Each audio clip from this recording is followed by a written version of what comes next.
انگریزی کی ڈکشنری ساتھ لے لی. اب سب سے پہلے تو پیٹ کا مسئلہ نا، بھوک لگی جا کے وہاں. تو جیسے ہمارے ہاں بڑے بڑے ہوٹل ہوتے ہیں ان میں الگ الگ چیز مل جاتی ہے، دل کا گوشت الگ پکا ہوا مل جاتا ہے، گردے کا گوشت الگ پکا ہوا مل جاتا ہے. اس نے لسٹ دیکھی، دیکھا پتا چلا کہ زبان کا گوشت الگ الگ ملتا ہے. اس کا دل چاہا کہ چلو زبان کا گوشت کھاتے ہیں، ڈکشنری کھولی. اب ایک تو یہ زبان ہے جو گوشت کا لوترا ہے، اس کو انگریزی میں کہتے ہیں ٹنگ، اور ایک یہ زبان ہے سرائکی، پشتو، عربی، اردو، یہ بھی تو زبانیں ہیں نا، اس کو کہتے ہیں لینگویج. اس نے ڈکشنری کھولی تو زبان کے آگے لکھا تھا لینگویج. کہتا ہے پلیٹ آف لینگویجز، ایک پلیٹ لینگویجز کی دے دو. اب وہ انگریز بیچارے پریشان کہ یا اللہ کہاں سے پلیٹ تیار کرے جس میں تھوڑی سی سرائکی ہو، تھوڑی سی پشتو ہو، تھوڑی سی عربی ہو، تھوڑی سی فرانسیسی ہو، تھوڑی سی انگریزی ہو. یہ پلیٹ کہاں سے تیار کر کے دے؟ اب وہ اس کو حیران ہو کے دیکھ رہے ہیں کہ یہ مصیبت کہاں سے گئی، اور وہ دل میں خوش ہے کہ میں اتنا بڑا انگریزی دان ہو گیا ہوں کہ انگریز پریشان ہو گئے ہیں، ترجمان تلاش کر رہے ہیں.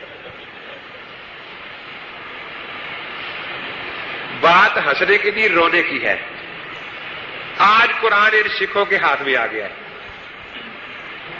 خیر وہ کوئی دوسرا سکھ تھا، اس سے ہوٹل والے نے پوچھا کہ یہ کیا کہتا ہے، کیا کہ زبان کا گوشت ہو، تو پلیٹ دے دی. ذرا چٹکارا اچھا لگا، ایک پلیٹ اور لینی تھی، پھر ڈکشنری کھول لی اور کے آگے دیکھا اینڈ لکھا تھا، 1 پلیٹ اینڈ، 1 پلیٹ اینڈ. اب وہ پھر دھوکے میں یہ کیا مصیبت ہے. خیر پھر دوسرے شیخ کو ترجمان بنایا، لکھا کہ ایک پلیٹ اور مانگتا ہے، وہ دے دی. خیر پیٹ بھر گیا، پھلوں پر نظر دوڑائی، آلو بخارا رکھا تھا. ڈکشنری کھولی، آلو ملا، پوٹیٹو، اور بخارا نہیں ملا، بخار مل گیا، فیور. کہتا ہے 1 پلیٹ آف پوٹیٹو فیورا، 1 پلیٹ آف پوٹیٹو فیورا. اور وہ انگریز سارے پریشان کہ یا اللہ یہ مصیبت کہاں سے گئی ہے. تو جو کچھ سکھ ڈکشنری سے انگریزی کا حال کر رہا تھا، عثمانی یہی قرآن کا حشر کر رہا ہے. تو ہم تو یہی اللہ سے دعا مانگتے ہیں کہ یا اللہ اپنی کتاب کو سکھوں سے بچا لینا. حضرت مولانا قاضی احسان احمد شاہ شجاع آبادی رحمۃ اللہ علیہ، انہوں نے ایسے لطیفہ سنایا کہ میں گاڑی میں سفر میں اسٹیشن سے سوار ہوا تو ایک آدمی بیٹھا ہے پہلے، داڑھی دیکھ کر کہنے لگا مولانا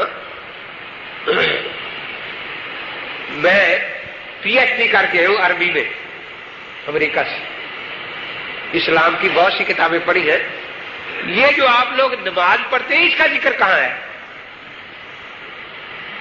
قرآن پاک میں، کہ قرآن پاک میں تو صلاۃ کا لفظ ہے اور یہ میرے پاس لغت ہے عربی کی، اس میں صلاۃ کا معنی لکھا ہے تحریک الصلوات چوتن ہلانا. یہ جو آپ ایک رکوع 2 سجدے پتہ نہیں کیا کیا کرکتے بنائی ہوئی ہے، یہ کہاں سے آپ نے لی ہے؟ انہوں نے فرمایا کہ جتنا لفظ صلاۃ متواتر ہے اس سے زیادہ یہ عمل نماز متواتر ہے. جس امت نے ہمیں لفظ صلاۃ پہنچایا اسی امت نے تواتر کے ساتھ یہ عملی نماز بھی ہمیں پہنچائی ہے. کہنے لگا کہ عجیب ہے، ایک مولوی ہمارے ہاں رہتا ہے، حالانکہ میں صبح اٹھ کر 7-8 بیٹھ کے اس کے سامنے لگاتا ہوں تاکہ چوترے ہل جائیں، لیکن وہ پھر بھی کہتا ہے یہ نماز نہیں پڑھتا. بعض اوقات میں اس کے سامنے دوڑ لگاتا ہوں اور پھر بھی مجھے کہتا ہے نماز نہیں پڑھتا. میں ڈکشنری دکھاتا ہوں کہ دیکھو صلاۃ کا معنی ہے تحریک الصلوات.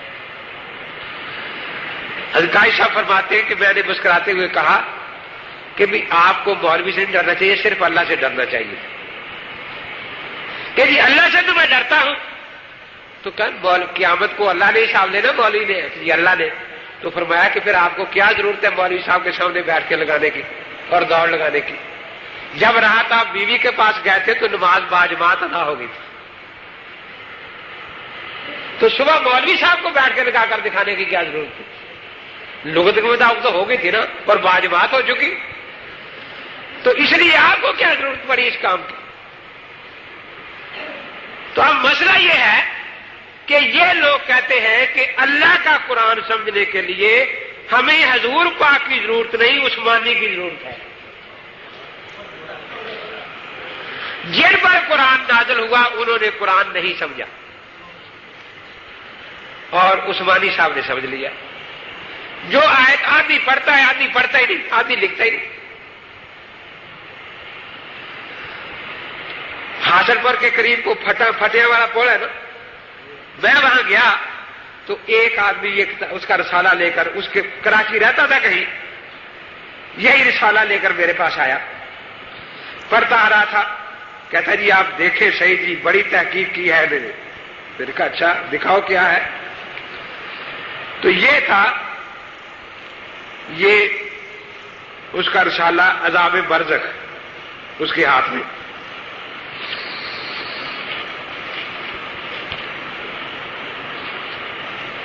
کہنے لگا جی دیکھو اس نے بڑی محنت کی ہے۔ میں نے کہا بہت اچھا، تو مجھے یہ جو اس نے پہلی آیت لکھی ہے یہ بتا دے کہ صحیح ترجمہ کیا یا غلط۔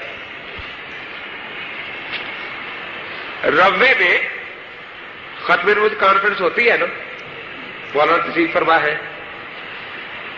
جو مولوی صاحب اٹھتے ہیں وہ کہتے ہیں کہ حضرت آخری نبی ہے، خاتم النبیین ہے، اور یہ قادیانی حضور پاک کو آخری نبی نہیں مانتے، یہی کچھ ہوتا ہے نا سارا۔ لیکن مولانا جانتے ہیں، آپ ادھر جائیں تو انہوں نے دیواروں پر لکھا ہوتا ہے پاک محمد مصطفیٰ نبیوں کا سردار خاتم النبیین صلی اللہ علیہ وسلم۔ ربے میں مرزائیوں نے مکانوں پر باہر لکھا ہوتا ہے پاک محمد مصطفیٰ نبیوں کا سردار، آگے کیا؟ خاتم النبیین صلی اللہ علیہ وسلم۔ اب بیچارے ناواقف حیران ہوتے ہیں کہ وہ سارے 3 دن سے جلسے کر رہے تقریریں کہ یہ خاتم النبیین نہیں مانتے اور انہوں نے لکھا ہوا ہے خاتم النبیین۔ تو بات اصل میں کیا ہے کہ انہوں نے لفظ خاتم النبیین نہیں چھوڑا لیکن اس کا معنی بدل دیا۔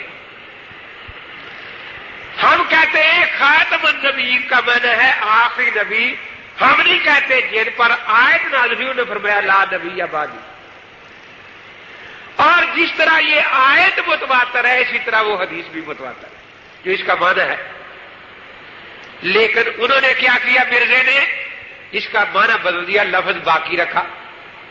کیا معنی بدلا؟ کہ خاتم کے معنی ہوتا ہے مہر۔ حضرت آدم علیہ السلام سے لے کر حضرت محمد الرسول اللہ صلی اللہ تعالی علیہ وسلم تک جتنے نبی اللہ نے بھیجے وہ خود بنائے تھے۔ اب حضور پاک کو اللہ نے ایک مہر دے دی کہ جس پر چاہے لگا کے نبی بنا دینا، بے شک 1400 سال میں کانے پر ہی لگے اور کسی پر بھی نہ لگے۔ تو انہوں نے خاتم النبیین کا معنی کیا کیا؟ نبی گر، نبی حقیقت الوحی میں لکھتا ہے حاشیے پر آپ خاتم النبیین ہیں کیونکہ آپ کی روحانی توجہ نبی تراش ہے۔ خاتم کا معنی تھا آخری نبی، اور وہ کیا معنی کرتا ہے؟ نبی تراش، نبی بنانے والے۔ اب جو ربے میں انہوں نے لکھا ہوتا ہے ان کی مراد وہ معنی ہوتا ہے کہ یہ نبی تراش، اور یہ جو جلسہ ہوتا ہے وہ اس کا صحیح معنی بیان کرتے ہیں۔ بالکل یہی کام عثمانی نے کیا کہ قبر کا لفظ باقی رکھا لیکن قبر کا معنی بدل دیا۔ یہی آیت جو اس نے لکھ لیا قرآن پاک کی، لکھتا ہے قتل الانسان ما اکفرہ،